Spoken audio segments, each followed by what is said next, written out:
வணக்கம், welcome to மகிழ் foods. இது ஒரு விழிப்புணர்வு பதிவு தாங்க. இது ஃபாரின் ஆப்பிள்.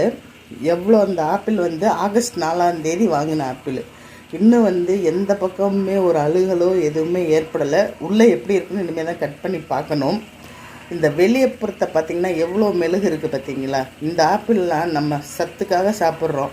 இவ்வளோ கெமிக்கல் கலந்த ஆப்பிளை சாப்பிடும்போது நம்மளுக்கு எப்படிங்க சத்து வரும்? உடம்புல வியாதி தான் வரும். இப்போ வாங்க இந்த ஆப்பிளை நறுக்கி உள்ளே எப்படி இருக்குன்னு பார்ப்போம்.